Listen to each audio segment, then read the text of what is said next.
لیا جو نام محمد تو غم چلے بھی گئے، خطا و جرموں کے ذہنوں سے زلزلے بھی گئے۔ بڑے سوال تھے دل میں مگر وہ جب آئے، بیاں کا زور خیالوں کے ولبیلے بھی گئے۔ بروز حشر فرشتوں سے میرے آقا نے مجھے چھڑا بھی لیا اور ساتھ لے بھی گئے۔ حضور ساتھ صحابہ کے جب بسوئے چمن گئے تو ساتھ بہاروں کے قافلے بھی گئے۔ لیا جو نام محمد تو غم چلے بھی گئے۔ بلا تاخیر ملک پاکستان کے نامور خطیب میری مراد جناب محمد احمد برکاتی صاحب سے ہے، ان سے التماس کرتا ہوں کہ وہ آئیں اور اپنے مخصوص انداز میں ہمارے دلوں کو اللہ کے نور سے روشن و منور فرمائیں۔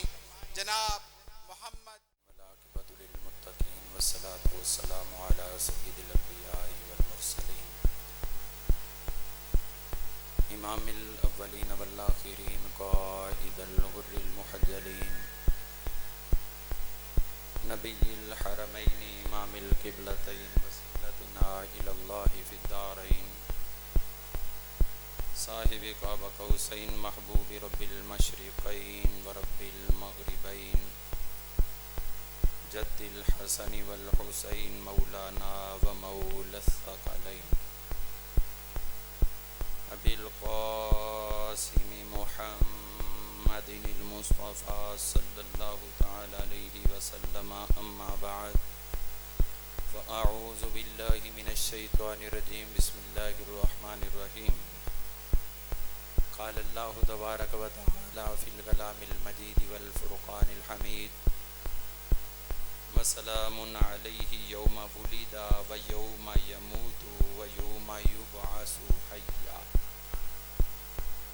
قال اللہ تبارک و تعالی فی مقام آخر والسلام علی یموت والسلام علی یوم ولدت و یوم اموت و یوم ابعث حیا صدق اللہ العظیم و صدق رسولہ النبی الکریم الامین ونحن علی ذلک لمن الشاہدین والشاکرین والحمد للہ رب العالمین یا حبیب الالہ خذ بیدی ما لی عجزی سواک مستندی یا اکرم الثقلین یا کنز الورا جدلی بجودک وردینی برداک یا سید السادات جئتک قاصدا ارجو رحمتک واحتمی بحماک ان اللہ وملائکتہ یصلون علی النبی یا ایہا الذین آمنوا صلوا علیہ وسلموا تسلیما بآواز بلند پڑھیے الصلاۃ والسلام علیک یا رسول اللہ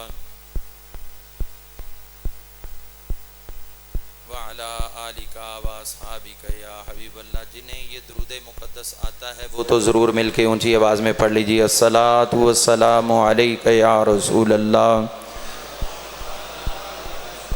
وعلی آلک واصحابک یا حبیب اللہ۔ سامعین ذی وقار، آج کی عرس پاک کی یہ تقریب سعید جو کہ معنون ہے شیخ المشائخ مخدوم العلماء والمشائخ پیر طریقت رہبر شریعت کشتہ عشق مصطفیٰ جناب حضرت سید السادات پیر سید ابو الفیض قلندر علی رحمہ اللہ تعالی، آپ کے حضور یہ سالانہ حاضری لگوانے کے لیے اس محفل کو منعقد کیا گیا ہے، اور صدارت زیب سجادہ آستانہ عالیہ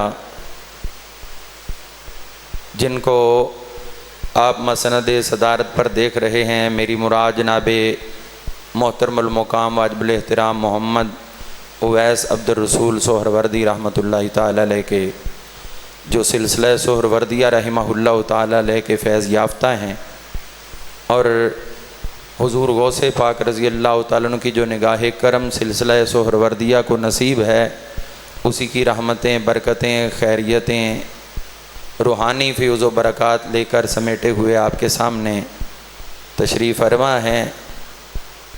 مجھے میرے نہایت ہی محترم المقام واجب الاحترام قابل صد اکرام جناب مکرم بھائی محمد اسماعیل صاحب سہروردی زید مجدہ جو فیصل آباد سے تعلق رکھتے ہیں، آپ نے حکم فرمایا فقیر حسب الارشاد حاضر خدمت ہے، اور خیال رکھا جائے گا کہ جو وقت دیا گیا اسی کے اندر میں اپنی گفتگو کا اختتام کر لوں۔ اور یہ حقیقت ہے کہ جو اللہ والے ہوتے ہیں،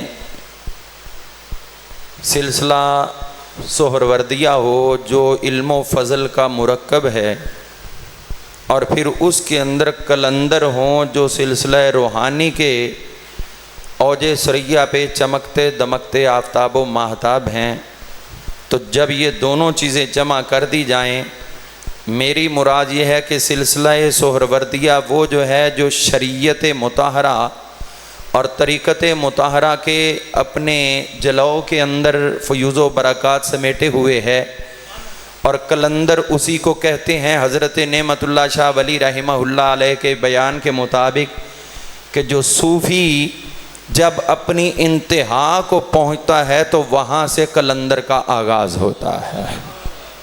اگر سمجھ آئی تو کہیے سبحان اللہ۔ مجھے ایسا کوئی پرابلم نہیں ہے کہ آپ نہ بولیں گے تو مجھے تقریر کرنی نہیں آئے گی، وہ تو چینل پہ بیٹھتے ہیں، آپ کو پتہ ہے، جنہوں نے دیکھا ہے تو گھنٹہ بھر گفتگو ہو جاتی ہے، سامنے ایک ہی بندہ اینکر بیٹھا ہوتا ہے تو ہمیں اس طرح بولنا آتا ہے۔ لیکن اگر آپ نے عرس پر آ کر صاحب عرس کو اپنا آپ پیش کرنے کے لیے اور دکھانے کے لیے زبان کو حرکت نہیں دینی تو پھر گھر بیٹھے بھی حاضری ہو سکتی تھی۔ یہاں حاضری یہ ہے کہ اپنی زبان سے بھی حاضری کو معتبر بناؤ، کہیے سبحان اللہ۔ جتنا مجمع اتنی ابھی بھی کئی چہرے جو ہیں وہ بس کھل رہے ہیں اور کئی سر ہل رہے ہیں، لیکن زبانیں کئی ایک بند ہیں، تو میں چاہتا ہوں اللہ کے گھر میں اللہ کی تسبیح بآواز بلند گونج جائے سبحان اللہ۔ اس لیے کہ یہ وہ سلسلہ سہروردیہ کا نصاب ہے کہ جو حضرت خواجہ معین الدین چشتی اجمیری رحمہ اللہ تعالی علیہ کے فیض و برکات سمیٹے ہوئے سلسلہ چشتیہ تھا۔ حضرت نظام پاک سے پوچھا گیا تھا کہ اس سلسلے کے اندر کوئی بہت زیادہ کتابیں نہیں لکھی گئیں، سلسلہ چشتیہ کے اندر زیادہ تر کتابیں تحریر نہیں ہوئیں، اس کی وجہ کیا ہے؟ تو فرمایا کرتے تھے کہ سلسلہ سہروردیہ کا نصاب ہی اصل میں ہمارا نصاب ہے، اور کہیے سبحان اللہ۔ یعنی جب ظاہر میں جمال دکھائے، جلال دکھائے تو چشتی ہوتا ہے، اور جب باطن کے من کے سمندر میں ڈوب کر وہاں سے انتہائی گہرائی کے اندر جا کر اپنے مرضی کے ہیرے جواہرات نکال کر باہر والوں کو عطا کرتا ہے تو وہ سلسلہ سہروردیہ بن جاتا ہے۔ تو سامعین ذی وقار، یہ عرس کی جو تقریب سعید ہے یہ ایسے نہیں ہوا کرتی۔ اس کے لیے تو ہمیں دیکھنا یہ ہے کہ رب کائنات خود اپنے پاک کلام کے اندر ہم سب کی رہنمائی فرماتا ہے۔ خود رب نے حضرت یحییٰ علیہ السلام کی آمد پر جو اعلان کیا، اور میں پوری توجہ چاہوں گا اپنے سامعین اکرام کی ہماتن گوش ہو کے میری گفتگو کی طرف توجہ کرنی ہے، لطف آئے تو پھر آپ کے چہروں سے لطف کے آثار ظاہر ہوں۔ یہی بات عرض کرنا چاہتا ہوں کہ حضرت یحییٰ علیہ السلام کی پیدائش ہوئی تھی حضور علیہ السلام کی ولادت باسعادت سے 450 سال بلکہ 500 سال سے بھی قبل، اور اس وقت جب ابھی وہ دنیا میں آئے ہیں اس وقت رب نے جو ان کے ساتھ گفتگو فرمائی تھی اس کو قرآن کی زینت بنا کر آیات مقدسات کی صورت میں ہمیں عطا کرتے ہوئے رب کائنات نے فرمایا، کائنات کے لوگوں، اے مسلمانوں، جب تم قرآن پڑھو گے تو سورہ مریم کے اندر اس آیہ کریمہ کو تلاوت کرنے کا جب تمہیں شرف حاصل ہوگا تو پھر تم یہ کہو گے وَسَلَامٌ عَلَيْهِ يَوْمَ وُلِدَ وَيَوْمَ يَمُوتُ وَيَوْمَ يُبْعَثُ حَيًّا۔ رب ہو کے اعلان کر رہا ہے کہ میں رب تمہیں بتا رہا ہوں وَسَلَامٌ عَلَيْهِ يَوْمَ وُلِدَ، سلام ہے یحییٰ پر جس دن وہ دنیا کے اندر آئے، اور پھر فرمایا وَيَوْمَ يَمُوتُ، سلام ہوگا اس دن جب ان کا دنیا میں وصال ہوگا. کہیے کہیے سبحان اللہ. رب نے بات کہی تھی حضرت یحییٰ علیہ السلام سے 5 صدی کے بعد. بلکہ اگر حضور علیہ السلام پہ نزول قرآن جو ہے اس کا تذکرہ کریں 40 سال کے بعد شروع ہوا, اور 13 سال مزید ڈال کر اس کو جب لے کے جائیں مدینہ منورہ, وہاں پہ اس سورت کا نزول ہوا ہے, تو دورانیہ 550 سال پہلے کا بنتا ہے. ارے حضرت سیدنا یحییٰ علیہ السلام ابھی تو موجود تھے, لیکن ان کے وصال کا ذکر کر کے رب کائنات نے بتا دیا, لوگوں حضرت یحییٰ نبی میرے ہیں, پر جس دن یہ جائیں گے, ابھی تو جائیں گے, میں رب پہلے سلامتی کے پیغام عطا کر کے تمہیں سبق دے رہا ہوں. کیسے؟ اگر ان تک بات ہوتی تو وہاں تک مقید رکھی جاتی, قرآن کی صورت نہ بنتی. جب قرآن کی صورت بنی ہے تو ہمیں بتا دیا, لوگوں جس دن اللہ والے دنیا سے جاتے ہیں رب خود انہیں سلام عطا کرتا. کھل کے ہاتھ کھڑے کر کے کہیے سبحان اللہ. جس دن رب نے یہ قرآن میں ذکر کیوں کیا, یہ ہمیں سمجھانے کے لیے کیا ہے کہ اگر نبی جو خود سلامتی کا منبع ہوتا ہے, نبی جو سلامتی کا سرچشمہ ہوتا ہے, جب ان کے وصال والے دن کو ہم سلام کرتے ہیں, تم تو امتی ہو, جب خدا ہو کے سلامتی والے کو سلام دیتا ہوں, تم تو سلامتی کے محتاج ہو. جب میرا پیارا دنیا سے جاتا ہے تو جب رب ہو کے کہتا ہوں یوم یموت, جس دن وہ فوت ہوں گے, جس دن وصال کریں گے, اس دن کو سلام ہے. تو آج ہم نے بھی اس مسجد کے اندر حضرت فیض, حضرت ابو الفیض کلندر علی کی یہ عرس کی تقریب سجا کر کوئی نیا کام نہیں کیا, رب نے قرآن میں فرما دیا, ہم عمل کرتے ہوئے نظر آ رہا ہے. پیچھے سے 2 ہاتھ اونچا کر کے کہیے سبحان اللہ. یہ کوئی نیا سبق نہیں ہے, یہ صرف سمجھنے کا اپنا اپنا انداز ہے. کسی کو سمجھ آ گیا, کسی کو نہ آیا. اچھا, ایک اور عرس ہے, توجہ چاہوں گا. ایک اور عرس کا دن ہے جو ابھی آیا نہیں, جو ابھی آئے گا مجھے نہیں پتا. وہ عرس کا دن 50 سال بعد آئے, 100 سال بعد آئے, آپ کو بھی نہیں پتا. وہ 1000 سال کے بعد آئے, رب جانے کتنے سال کے بعد آئے. جب ایک اللہ کا پیارا وصال کرے گا, ابھی تو وصال کیا نہیں, میرے رب نے ان کے وصال کے دن کو یاد کرا کے پہلے ان کی زبان سے سلامتی کے پیغام عطا کر دیے ہیں. کہیے سبحان اللہ. میں پھر بات پوری کروں گا, آپ کا ذوق چاہیے, اونچی کہیے سبحان اللہ.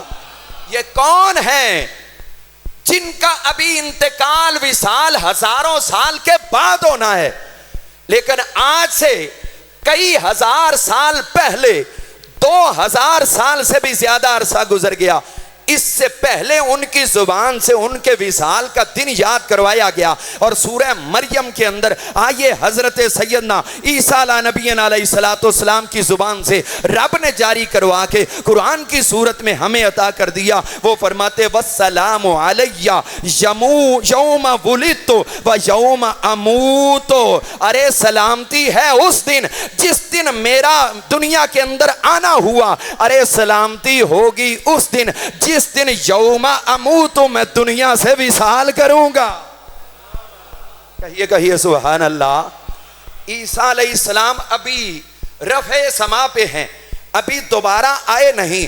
امام مہدی نے آنا ہے, یاجوج ماجوج نے اس سے پہلے آنا ہے, کتنی آزمائشیں اس سے پہلے ہوں گی. لیکن اس کے باوجود کہ دجال جب آئے گا اس وقت حضرت امام مہدی کے ساتھ حضرت عیسیٰ آئیں گے, وقت گزاریں گے, پھر وصال کریں گے. تو ابھی تو سینکڑوں ہزاروں سال بعد ان کا وصال ہونا ہے.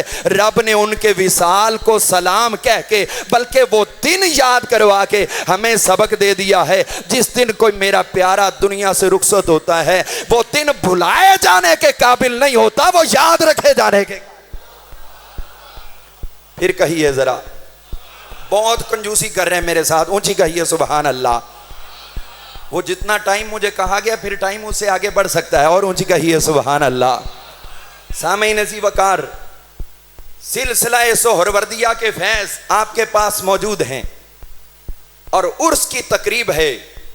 خود دیکھیے حضرت سیدنا مالک بن دینار رحمت اللہ تعالی علیہ امام ابن ابی دنیا آپ نے اس کو اپنی سند کے ساتھ روایت کیا ہے. عرس میں آنے والوں یہ جملہ آپ لوگوں کی نظر کر رہا ہوں، یہ میرا نہیں ہے، یہ امام حضرت سیدنا مالک بن دینار کا ہے. اور امام ابن ابی دنیا جو صاحبان صحاح ستہ کے دور کے محدث ہیں، انہوں نے اس کو کوٹ کیا ہے. حضرت مالک بن دینار نے تو خدا کی قسم عرس کا حقیقی تصور ہمیں عطا کر کے قیامت تک کے لیے ہمیں سبق دے دیا کہ عرس منایا کرو، عرس منایا کرو. کیوں؟ آپ فرماتے ہیں عرس المتقین، عرس المتقین یوم القیامہ. ارے اللہ کے ولیوں کے عرس جو ہیں وہ تو قیامت والے دن بھی منعقد ہوں گے. کہیے کہیے سبحان اللہ. حضرت امام مالک بن دینار فرماتے ہیں، اور اس کو امام ابو نعیم نے حلیہ کے اندر بھی نقل کیا ہے، اور امام جلال الدین سیوطی نے شرح الصدور کے اندر بھی نقل کیا ہے، بہت سے محدثین نے بیان کیا ہے. حضرت امام مالک فرماتے ہیں، مالک بن دینار جو سرخیل اولیاء تھے، وہ فرماتے تھے کہ عرس المتقین یوم القیامہ. ارے متقین کا، اولیاء کا عرس تو قیامت والے دن ہوگا. تو ہمیں یہ پتہ چل گیا، ارے اصل عرس تو تب ہونا ہے، اب تو اسی عرس کی ہم مشق کرتے ہوئے نظر. اصل عرس تو تب ہونا ہے. اب میں کہتا ہوں جو عرس روکنا چاہے، ارے یہاں روکنا چاہتا ہے وہاں روک کے دکھا. یہاں روکنا چاہتا ہے، یہاں تو کامیاب نہیں ہوا تو وہاں کیسے کامیاب ہوگا؟ اس لیے کہ سال بعد کسی کو یاد کرنا، سال بعد کسی کو یاد کرتے ہوئے اپنے دل و دماغ میں ان کے تصورات کو لانا، وہ کسی اور کا نیا طریقہ نہیں ہے، بلکہ خود میرے مصطفیٰ کریم علیہ الصلوۃ والسلام بھی اس پر عمل کرتے ہوئے نظر آ رہے ہیں. سامعین ذی وقار، باقاعدہ مسند احمد کے اندر حدیث پاک موجود ہے.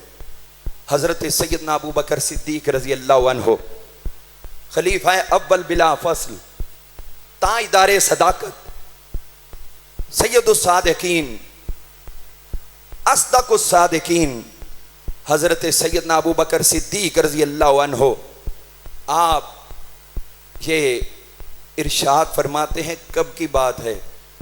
مسجد نبوی شریف کا پاکیزہ ماحول ہے، صحابہ اکرام بھرپور طور پر موجود ہیں. یہ آج کیوں آئے ہیں؟ کوئی کسی علاقے سے، کوئی کسی علاقے سے، کوئی کسی علاقے سے. جو مدینہ کے رہائشی وہ تو سارے آ چکے.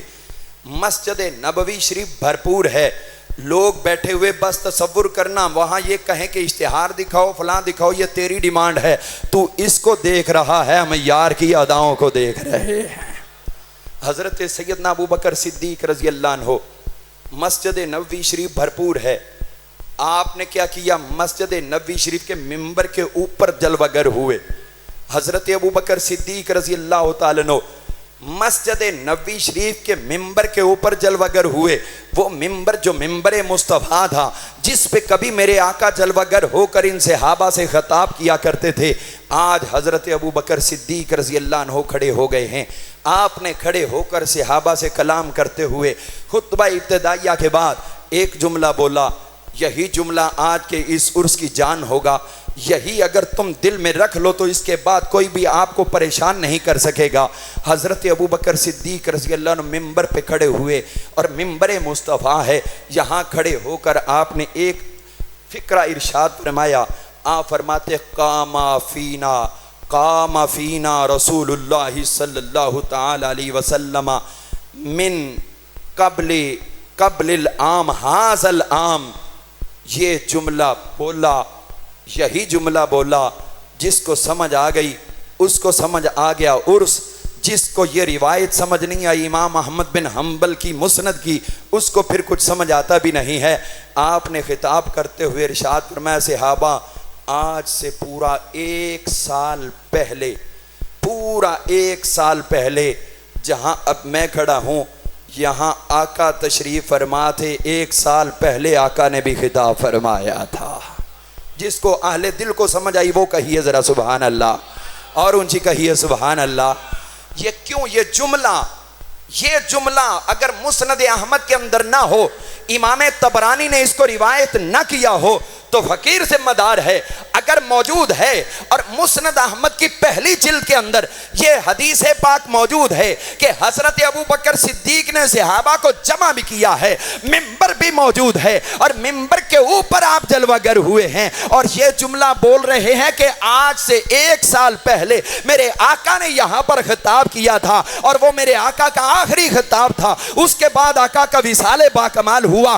یہ جملہ بول کر حضرت ابوبکر صدیق نے 1 سال پہلے حضور کے وصال کی بات کر کے اب محفل سجا کے حضور کے وصال کا تذکرہ کر کے بتا دیا، لوگوں امام الانبیاء ظاہراً جب وصال فرماتے ہیں تو امتیوں کا کام ہے کہ جب سال ہو جائے تو اس کو یاد کیا جائے۔ تو میں کہتا ہوں میرے مصطفیٰ کا فیض جس ولی کامل کے ذریعے جاری ہوتا ہے، جن کو ملتا ہے، اگر پیر کامل کا وصال ہوا تو سال کے بعد تم بھی مسجد کے اندر محفل سجا لو، ممبر لگا لو اور سالانہ ذکر کر دو، ارے اسی کا نام تو عرس ہے۔ حضرت ابوبکر صدیق اس عرس میں خطاب کرتے نظر آ رہے ہیں، حضرت مولا علی مرتضیٰ، عثمان غنی، عمر فاروق اور ہزاروں صحابہ شرکت کر کے ہمیں عقیدہ دے رہے ہیں۔ ارے لوگوں، سال کے بعد، وصال کے بعد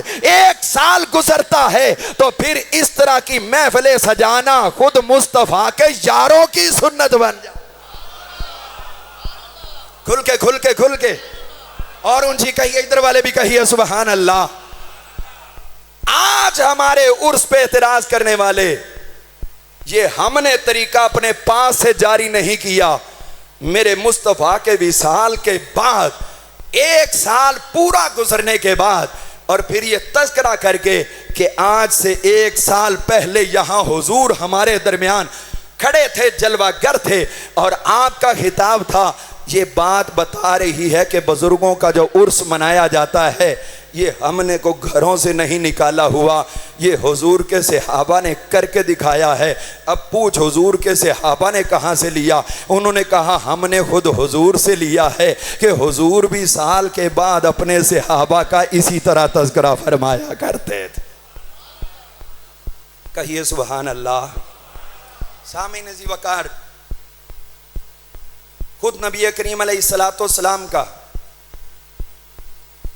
عمل مبارک اور وہ حدیث پاک جو امام بخاری نے اپنی صحیح بخاری میں 5 مرتبہ بیان کی، ایک ہاتھ کھڑا کر کے جس میں 5 انگلیاں کھلی ہوں کہیے سبحان اللہ، اور اونچا کہیے سبحان اللہ۔ صحیح بخاری کے اندر حدیث ایک ہے اور امام بخاری نے وہ مختلف عناوین کے تحت، مختلف ابواب کے تحت 5 مرتبہ بیان کی۔ تو ہمارا تو دل بھی یہ کہتا ہے نا کہ امام بخاری سے بڑھ کے پنجتن کو اور کو ماننے والا کام۔ 5 مرتبہ اس حدیث کو لائے ہیں، اور وہ حدیث پاک کیا ہے؟ آپ فرماتے ہیں نبی کریم صلی اللہ علیہ وسلم، اور یہ 3 مرتبہ پہلی جلد میں ہے، 2 مرتبہ دوسری جلد میں ہے۔ آپ فرماتے ہیں کہ حضور صلی اللہ تعالی علیہ وآلہ وسلم آپ شہدائے احد کی قبور پر تشریف لے کر گئے، اور وہاں جا کر آپ نے ان کے لیے دعا کی، قبور والوں پر جا کر دعا کی، اور دعا کرنے کے بعد فانصرف الی المنبر۔ میں نے بات بہت بڑی کرنی ہے، اگر آپ کا ساتھ ہوگا تو انشاءاللہ وہ آپ کے حق میں جائے گی، نہیں تو میں اس سے شارٹ کٹ ہو کے آگے نکل جاؤں گا۔ کہیے سبحان اللہ، اور اونچا ذرا کہیے سبحان اللہ۔ زبردست بات آئی ہے ذہن میں اسی حوالے سے، اور وہ یہ ہے کہ حضور صلی اللہ تعالی علیہ وآلہ وسلم آپ ممبر کی طرف واپس پلٹے ہیں، فانصرف الی المنبر، ممبر کی طرف پلٹے ہیں اور ممبر پہ جلوہ گر ہوئے ہیں، اور وہاں پر آپ نے خطاب کرنا شروع کیا ہے۔ اب میں توجہ چاہوں گا آپ کی، ایک تو میرے آقا کریم علیہ السلام کی تشریف آوری ہے یہ سال کے بعد، دوسرے نمبر پر قبور مبارکہ پر، تیسرا نمبر ہے کہ ممبر بھی لگ گیا، چوتھا درجہ ہے کہ صحابہ بھی موجود ہیں، اور 5واں درجہ یہ ہے کہ 2-4 صحابہ نہیں، چند لوگ ہوں تو آدمی اندر بیٹھ کے بات کر لیتا ہے، اور زیادہ ہوں تو پھر کھڑے ہو کے گفتگو کر لیتا ہے. ارے مجمع بہت زیادہ ہو تو پھر سٹیج بھی لگتا ہے, اور سٹیج پر پھر بیٹھنے کی مسند بھی لگتی ہے. اب میرے مصطفیٰ کریم علیہ السلام جو منبر کی طرف پلٹے ہیں اور وہاں پر منبر پر جلوہ گر ہوئے ہیں, یہ چیز بتا رہی ہے کہ اہل قبور عام نہیں, وہ شہدائے احد ہیں جن کے مزارات پر میرے نبی تشریف لے کر گئے ہیں. ارے ایک تو چیز یہ ہوئی کہ منبر لگا ہے, دوسری چیز ہے کہ صحابہ جمع ہیں, اور تیسری چیز یہ کہ یہ سالانہ ہے, اور چوتھی چیز یہ ہے کہ قبور بھی حاضر ہیں. اب دیکھو اپنے دائیں اور بائیں, یہاں قبور بھی موجود ہیں, منبر بھی لگ گیا ہے, سالانہ حاضری بھی ہے, اور سنت صحابہ بھی ہے. ارے یہی چیزیں تو عرس ہوتی ہیں, یہی چیزیں تو عرس ہیں. اگر حضور کا وہ اقدام درست تھا اور یقیناً درست تھا تو پھر ماننا پڑے گا آج کا ہمارا عرس منانا بھی کوئی نیا کام نہیں ہے, میرے مصطفیٰ کی اپنی سنت ادا کی جا رہی ہے. میں نے کہا تھا اہل دل کو سمجھ آئے گی, اونچی کہیے سبحان اللہ. کیا یہ پورا وہی ماحول نہیں بن رہا جو بخاری شریف کے اندر امام بخاری نے بیان کیا ہے؟ اور پھر اس کے اندر دیکھیے سالانہ اس طرح ہوا, حضور صلی اللہ علیہ وسلم ایسے ہی تشریف لایا کرتے تھے. اور اس کے بعد ہم دیکھتے ہیں حضرت سیدۃ النساء العالمین سیدہ فاطمہ الزہرا سلام اللہ تعالی علیہا, آپ ہر جمعے والے دن یہاں پر تشریف لاتی تھیں, ہر جمعے والے دن.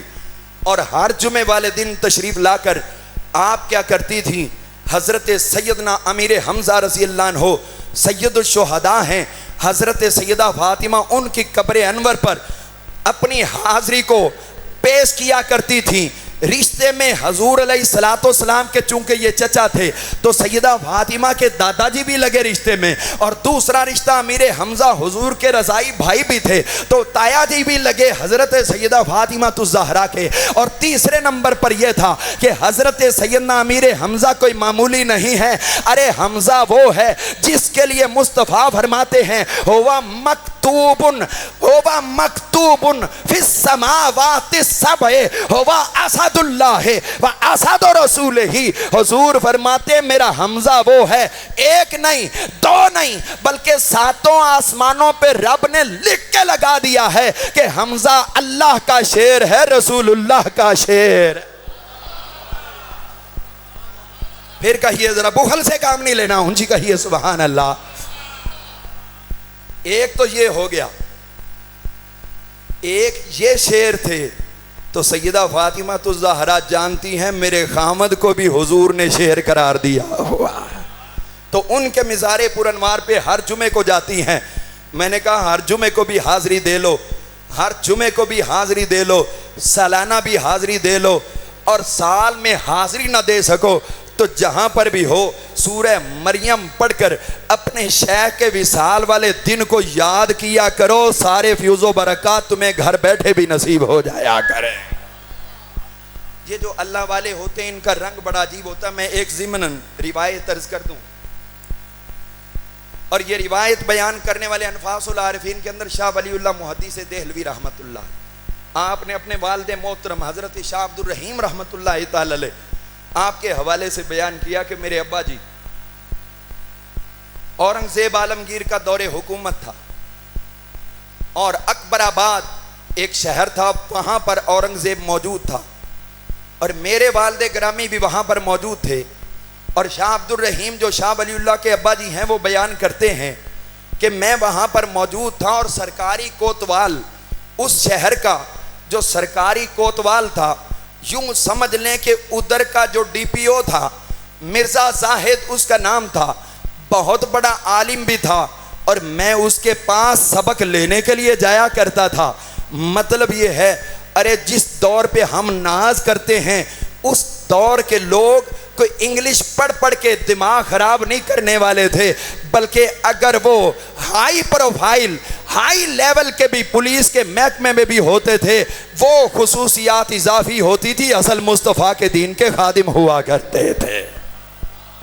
کہتے میں ان کے پاس پڑھنے جاتا, میں بیمار ہو گیا, ایک سید عبداللہ رحمہ اللہ تعالی وہاں پر ولی کامل موجود تھے، مجھے ان سے بڑی محبت تھی، میں بیمار ہو گیا، بہت زیادہ بیمار ہوا، میں گھر کے اندر رک گیا، ادھر ان کا وصال ہو گیا، اور میں اتنا بیمار اور ان سے اتنا دور تھا کہ وہاں پہنچنا میرے لیے ناممکن تھا، کچھ ذوف کی وجہ پر، کچھ سفر کی طوالت کی وجہ پر۔ جب ان کا وصال ہوا تو میرا ایک دوست تھا جو ان کا شاگرد تھا، ان کی تدفین تک ساتھ رہا، بعد میں آ کے اس نے مجھے بتایا، مجھے آ کے خبر دی کہ اس طرح ہوا، فلاں جگہ ان کو دفن کیا گیا، انہوں نے وصیت کی تھی کہ مجھے مقابر غریباں کے اندر دفن کیا جائے، جہاں لوگوں کو حقیر سمجھ کے دفن کیا جاتا ہے مجھے وہاں دفن کر دینا۔ ہم نمود و نمائش کے قائل نہیں ہیں، جہاں مٹے ہوئے لوگ رہتے ہیں ہم اپنے آپ کو وہاں مٹا کے رکھنا چاہتے ہیں۔ اب کہتے ہیں وہاں ہم نے دفن کر دیا، کئی دن گزر گئے، کوئی مہینے گزر گئے، میں ٹھیک ہوا اور صحت یاب ہونے کے بعد میں وہاں سے اپنے اس دوست سے رابطہ کیا، وہ آ گئے، میں نے کہا وہاں ان کی قبر کی زیارت ہی کروا دو، جنازے سے رہ گیا تو ٹھیک ہے، دعائیں کر دیں، اب میں جانے لگا ہوں ان کی قبر پر، تو مجھے زیارت کراؤ، وہاں بھی حاضری دینا چاہتا ہوں۔ میں نے کہا اگر مزار پہ جانا، نیک بندے کی قبر پر جانا ناجائز ہے تو پکڑ جا کے شاہ ولی اللہ کے ابا جی کو اور ان کے اوپر لگا دے فتویٰ، لیکن وہ تو گیس ہو گئے۔ آگے شاہ ولی اللہ نے یہ بات لکھ کر ہم سب کے لیے محفوظ کر کے دے دی کہ شاہ ولی اللہ کا نام استعمال نہ کیا کرو، شاہ ولی اللہ وہ ہے جس کا باپ قبروں پہ جایا کرتا تھا اور شاہ ولی اللہ لکھ لکھ کر لوگوں تک پہنچایا کرتا۔ کہیے سبحان اللہ۔ کہتے وہاں پر گئے، شاہ ولی اللہ محدث دہلوی فرماتے ہیں، لکھتے ہیں کہ میرے ابا جی وہاں پر گئے، جب وہاں گئے تو اس نے اندازہ لگایا، اور بھی کئی قبریں بن چکی تھیں، اندازہ لگا کر ایک جگہ پہ کہا، توجہ چاہوں گا، ایک جگہ پہ نشاندہی کی، مجھے لگتا ہے یہی ان کی قبر ہے۔ حضرت شاہ عبد الرحیم فرماتے میں وہاں پر کھڑا ہو گیا اور آنکھیں بند کر کے میں نے قرآن پاک کی تلاوت شروع کر دی اور پڑھتا جا رہا ہوں، باطنی پردے ہٹتے چلے جا رہے ہیں، نگاہ باطن جو ہے اس کے اندر اللہ تعالیٰ ہر قسم کی رکاوٹیں دور کرتا جا رہا ہے۔ معاً میرے پیچھے سے مجھے آواز آئی، جو میں نے سنی، پیچھے سے ایک قبر سے آواز آ رہی ہے، ارے جس کو سمجھ کے سید عبداللہ تو فاتحہ خوانی کر رہا ہے اس پہ فاتحہ مکمل کر، جو پڑھ رہا تھا وہ مکمل کر، اس کا حق ہے، اس کی قبر پہ آیا ہے، لیکن جس کی زیارت کے لیے، جس کی قبر کی زیارت کے لیے آیا ہے سید عبداللہ، وہ نہیں، میں تیرے پیچھے لیٹا ہوا ہوں، میں تیرے پیچھے لیٹا ہوا ہوں، ادھر مکمل کر، تو گھر سے میرے لیے آیا ہے۔ کہتے جب میں نے وہ پڑھ لی تو اسے کہا ذرا دوبارہ غور کر کہ سید عبداللہ کی قبر کون سی ہے جو جہاں مجھے لے کے آیا ہے، یہ ہے یا یہ میرے پچھلی طرف ہے؟ اس نے غور کیا تو کہتا ہے معذرت چاہتا ہوں، مجھے پتہ نہیں چلا، اصل میں تو وہ قبر پیچھے ہی ہے۔ کہتے میں پیچھے ہٹا، وہاں ان سے بات نہیں رابطہ ہوا، تو پھر انہوں نے فیوز و برکات مجھے دیے۔ تو سامعین کرام، یہاں سے پتا چلا کہ اگر صاحب قبر ہو اس کی قبر پہ چلے جاؤ تو وہاں جا کر اپنے دل میں سوچو، ارے دل تو بات کی بات ہے، جب تو گھر سے نکلا تھا تیرے شیخ کو پتا چل چکا تھا، اب تو پاس آ کے کھڑا ہو اور اس کے بعد اپنی مناجات دل میں عرض کر، تیرا رابطہ اندر سے ہو جائے گا، اس لیے کہ تیرا نیٹ ورک بھی ٹھیک ہے، تیرا پیکج بھی درست ہے اور تیرے سگنل بھی پورے ہیں، تو اپنا رابطہ ان سے کر، تو حضرت ابو الفیض کے مزار سے فیوز و برکات تیرا مقدر بن جا۔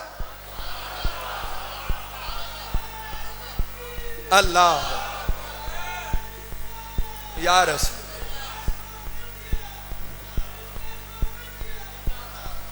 سامعین ذی وقار، اگر یہاں پر آئے ہو تو کون سا سلسلہ سہروردیہ، جس کے سبد گل وہ کون ہیں؟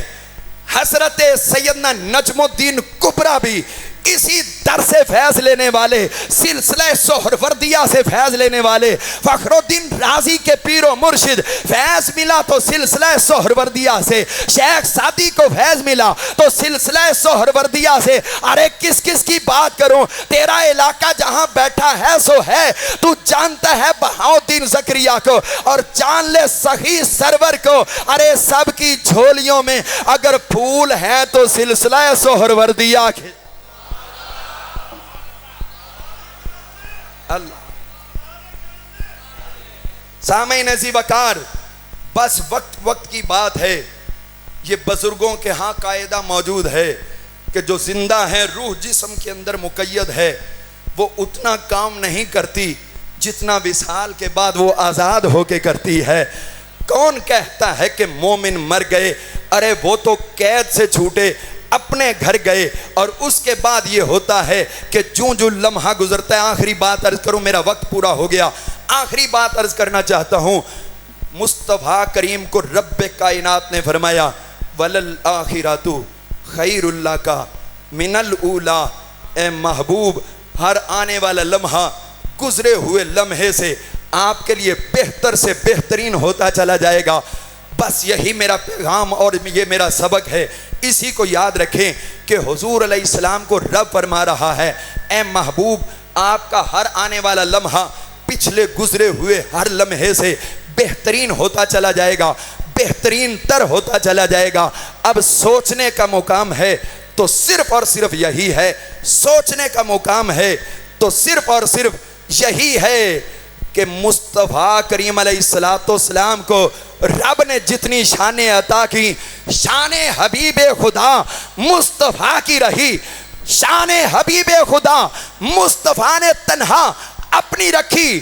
مصطفیٰ مطلوب و مقصود کائنات ہے, یہ شان اپنی رکھی. لیکن رب نے جتنی شانیں عطا کی ہیں اپنے غلاموں میں تقسیم کر دی ہیں. اگر مصطفیٰ کریم علیہ السلام کے لیے رب نے وعدہ کیا ہے کہ آپ کا ہر لمحہ گزرے ہوئے لمحے سے بہترین ہوگا, تو مطلب یہ ہوا کہ حضور اب فیض لینے والے 1,40,000 ہیں. وقت آئے گا یہ 2 لاکھ ہوں گے تو فیض پھر بھی بڑھے گا, 5 لاکھ ہوں تو فیض اور بڑھے گا, کروڑ ہو جائیں تو فیض اور بڑھ جائے گا, اربوں خربوں ہو جائیں تو فیض اور بڑھتا جائے گا. ارے جو شانیں رب نے مصطفیٰ کو عطا کی ہیں, مصطفیٰ نے اپنی امت کے اولیاء کو عطا کر دی ہیں کہ جیسے جیسے وقت گزرتا جاتا ہے اولیاء کے فیضان ان کے مزارات کے اندر پہلے سے بھی زیادہ جاری و ساری ہوتے چلے جاتے ہیں. سامعین ذی وقار, یہ عجیب گلدستہ ہے. یہاں شان کلندر بھی آپ کو نظر آ رہی ہے, علم سہروردیہ بھی نظر آ رہا ہے, اور حضرت اعلیٰ حضرت امام محمد رضا کی جتنی بھی ریسرچز تھی وہ بھی حضرت کلندر کے اندر رکھ دی گئی ہیں. عجیب یہ ہمارے سامنے حسین امتزاج ہے جو علم ظاہر کا بھی ہے, علم باطن کا بھی ہے, روحانیت کا بھی ہے. ہر قسم کے فیوز و برکات یہاں پر جاری ہوئے ہیں. بس تیری طبیعت ہے, تیری حاجت ہے, تیری ضرورت ہے, تیرا مزاج ہے, جس طرح کا بھی آئے گا کچھ نہ کچھ لے کے ہی جائے گا, کیونکہ ہر چیز یہاں پر آپ کو جمع مل رہی ہے, اپنا اپنا مزاج اور اپنا اپنا مقدر. اور میں آپ کی اجازت سے ایک بات اور عرض کر دوں, میں ابھی بیٹھے ہوئے میرے ذہن میں آئی اور میں نے چینل پہ بات کہی تو ہمارے بہت بڑے خطیب ہیں جنہوں نے مجھے خود بتایا, اور جو وہ خطیب ہیں جو آنے سے پہلے کم از کم 70-80 لاکھ روپیہ لیتے ہیں اور لوگ دیتے ہیں, تو باقی آپ سمجھ گئے ہوں گے وہ کون ہیں. انہوں نے مجھے خود یہ بات بتائی. میں سلسلہ سہروردیہ کی بات کر رہا ہوں, اور جو جملہ بولا ہے اس کو آپ نے ذہن میں رکھنا ہے کہ نہیں پتا آپ کا فیض کہاں پر ہے اور کیسا ہے, کس بزرگ سے ملنا ہے. ہر بزرگ سے محبت رکھو, عقیدت رکھو, آپ کی ضرورت کے مطابق عطا کیا جائے گا. اور یہاں پر تو تمام چیزیں جمع ہیں. تو مجھے اس وقت تو پتہ نہیں تھا, میرے اوپر ایک ٹائم ایسا آ گیا, میرے اوپر ایک ایسا وقت آ گیا, انسان پہ آ جاتے ہیں, مجھ پہ بھی ایک ٹائم ایسا آیا. اور یہ میں نے 92 چینل پہ بیٹھ کے یہ بات کہی تھی, اور انہوں نے کہا مولانا نے کہ میں نے آپ کی بات سن کے جلسوں کے اندر بہت جگہ پہ بتائی ہے لوگوں کو, اور وہ میرا ذاتی اس حوالے سے تجربہ ہے.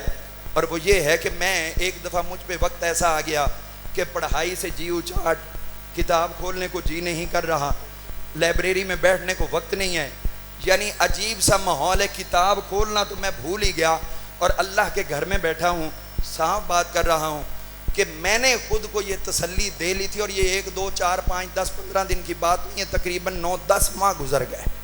میں بیان شروع کروں تو آیت کوئی اور موضوع بنا کے پڑھوں، آگے گفتگو کوئی اور شروع ہو جائے، کوئی پتہ نہیں تھا، عجیب کنفیوز ہو چکا تھا میں، اور میں نے خود کو تسلی دے لی تھی کہ میرا جو وقت تھا وہ گزر گیا، اب اس کے بعد میرا وہ والا سلسلہ نہیں ہے، کسی اور کے لیے اب یہ جگہ خالی کرنی پڑے گی، اور سنجیدگی سے میں نے یہ سلسلہ جو ہے وہ سوچ لیا، اور قریب تھا کہ چند دنوں کے اندر اندر میں اس چیز کو ترک کر کے شاید کسی بزنس کی طرف آتا یا کسی اور کام کی طرف نکلتا۔ تو اب یہ ہوا، اس دوران میں نے کئی جگہ پہ خود بھی عملیات کیے، بہت سے لوگوں سے بھی رابطے کیے، لیکن وہ میری کیفیت بحال نہ ہو سکی، انقباض کی کیفیت ختم نہ ہو سکی۔ بہت سے مزارات پر بھی گیا میں، بہرحال میرا حصہ وہاں پر تھا نہیں، ہر بزرگ کا فیض ہوتا ہے، لیکن میرا حصہ اس حوالے سے وہاں پر نہیں تھا کہ میرا وہ انقباض دور ہوتا۔ تو پھر ایک دفعہ ایسا ہوا، میں گاڑی پہ بیٹھا، ڈرائیور سے کہا یار لے چلو گاڑی کہیں، یعنی زندگی سے جو بندہ تنگ آیا ہوتا ہے، میرا وہ مزاج ہو چکا تھا، چلو گاڑی لے چلو۔ کہتا جی کدھر جانا ہے؟ میں نے کہا جدھر مرضی۔ کہتے جی یہ کیا بات ہے، حکم کرے جدھر جانا ہے۔ میں نے کہا نہیں بس نکالو، وہ گاڑی باہر نکالی۔ کہتا جی اب کدھر جانا ہے؟ میں نے کہا جدھر تمہارا دل کرے۔ وہ پریشان ہے بھی یہ کیا کہہ رہے ہیں، کہتے جی نزدیک جانا ہے دور جانا ہے یہ وہ۔ میں نے کہا بس گاڑی چلا، جدھر تیرا دل چاہے ادھر لے چل۔ اب وہ بیچارہ گھماتے پھراتے وہ ادھر جی ٹی روڈ پر لے گیا، اور وہاں سے پھر وہ لاہور کی طرف نکل آئے۔ کبھی کچھ کہتے ہیں مجھے سمجھ نہیں لگ رہی ہے آپ کو ہوا کیا؟ میں نے کہا مجھے سمجھ ہوتی تو کب کا علاج ہو چکا ہوتا، یہ تو مرضی سمجھ نہیں آ رہا۔ تو بڑا وہ پریشان مجھ سے بھی زیادہ ہو گیا۔ تو پھر کہتا کوئی ایک نشان دے دے میں ادھر، میں کراچی چلوں۔ میں نے کہا چل ادھر کراچی چل۔ کہتا پھر ہم آئل لے لیں۔ وہ ایک پمپ پہ کھڑا کیا تو وہاں پہ ایک بینر لگا ہوا تھا، وہاں پہ لکھا ہوا تھا عرس پاک کا نام تھا، اور جس عرس کا وہ نام تھا وہ سلسلہ سہروردیہ کے فیض یافتہ حضرت سیدنا سخی سرور رحمت اللہ علیہ۔ تو میں نے وہ بینر دیکھا تو میں نے کہا بھی یہ کدھر ہے؟ انہوں نے کہا یہ سخی سرور وہاں جانا چاہتے ہیں۔ میں نے کہا ہاں۔ کہتا وہ تو بہت دور ہے، بہت دور ہے۔ میں نے کہا پاکستان میں ہے؟ کہتے یہ پاکستان۔ میں نے کہا چل ادھر ہی چل۔ وہ اب گاڑی نکال لی، ادھر چل پڑے۔ اب جناب چلتے چلاتے، ظاہر ہے وہ قریب تو تھا نہیں، بہرحال وہاں پر پہنچے ہم، اور وہ کہہ رہا تھا مجھے سمجھ نہیں آ رہی، سارے رستے ٹٹولتا رہا۔ میں نے کہا یہ وہ جگہ ہے جہاں پھنس گیا ہوں دلدل میں، کہ مجھے خود سمجھ نہیں لگ رہی کہ میں نے نکلنا کیسے اور کہاں جانا ہے، کوئی پتہ نہیں، شاید یہ آخری سفر ہو یا اس کے بعد کیا صورتحال ہے۔ وہاں پر گئے، اور یہ میں نے بتایا کم از کم 10 ماہ ہو چکے تھے میں اپنی لائبریری میں بیٹھا نہیں، اتنی گرد اور غبار، اور قطن بھی میں اس میں داخل ہونے کو میرا دل نہیں کر رہا تھا۔ اور اس کے ساتھ ساتھ جو ہے بیان کی حالت بھی مختلف۔ جب میں نے شروع میں کہہ دیا کہ میں نے سمجھ لیا تھا میرا وقت پورا ہو چکا ہے، اب اس کے بعد اور آگے حاجت نہیں ہے کوئی بھی لفظ بولنے کی مجھے، یہ میری انتہا کی بے بسی کی کیفیت تھی۔ تو وہاں پر گئے حضرت سخی سرور رحمت اللہ تعالی علیہ کے، وہاں جا کر میں آپ کے قدموں میں بیٹھا، جو ہمارا طریقہ تھا، وہاں فاتحہ خوانی کی، اور حضرت کی روح سے اپنے آپ کو ملانے کی کوشش کی۔ کوشش کرتے کرتے کرتے کرتے کچھ وقت گزرا۔ اب مجھے پتہ ہے مجھے اس وقت وہاں سے کیا ملا ہے، مرض کی تو سمجھ نہیں آئی، بس دعا کر کے میں اٹھا، چہرہ میرا کھلا ہوا تھا۔ میں نے اسے کہا آؤ واپس چلے۔ کہتا ہے کیا؟ میں نے کہا جس کام کے لیے لوگوں کو ڈھونڈتے پھر رہے تھے وہ یہاں سے ہمیں نصیب ہو گیا۔ وہاں سے فوری ہم واپس نکلے، اور رات کم و بیش 1:45 بجے کے قریب میں آیا۔ دن میں بھی لمبا سفر کیا، آپ کو پتہ ہے وہ کتنا فاصلہ، اور وہاں سے پھر میں واپس آیا ہوں۔ اور آتے ہی میں گھر میں نہیں گیا، لائبریری کھولی، اور وہاں بیٹھ کر میں نے سب سے پہلے بخاری شریف نکالی اور اس کو پڑھنا شروع کیا۔ وہ دن گیا اور آج کا دن آیا، 10 سال ہو گئے ہیں، نہ چینلوں سے گھبرائے، نہ ہم کسی بڑے یعنی ایبٹ آباد گیریزن تک کے اندر بھی جا کے ہم نے لیکچر دیے ہیں، الحمدللہ ذرہ بھر بھی کوئی پریشانی نہیں آئی۔ تو محمد احمد جو برکاتی بول رہا ہے، یہ بھی فیض کہیں اور سے لے کر نہیں بول رہا، یہ بھی سلسلہ سہروردیہ کا عطا کیا ہوا فیض۔ تو الحمدللہ ثم الحمدللہ، یہ بات میں نے آپ سب کے گوش گزار اس لیے کی ہے کہ آپ کے پاس یہ چشمہ صفات جاری و ساری ہے، یہاں سے سلسلہ سہروردیہ کا فیض لیا جائے تو ہم یقین رکھتے ہیں کہ ہم سے بڑھ سکتے ہو، ہم سے کم نہیں ہو سکتے۔ بس یہ ہے کہ اپنا دامن پھیلا کے بیٹھے رہو، انشاءاللہ اپنی اپنی مرضی کا کوئی نہ کوئی پھول آپ کو بھی نصیب ہو جائے گا۔ اللہ پاک آپ کی ہم سب کی حاضری قبول فرمائے، آمین وما علینا الا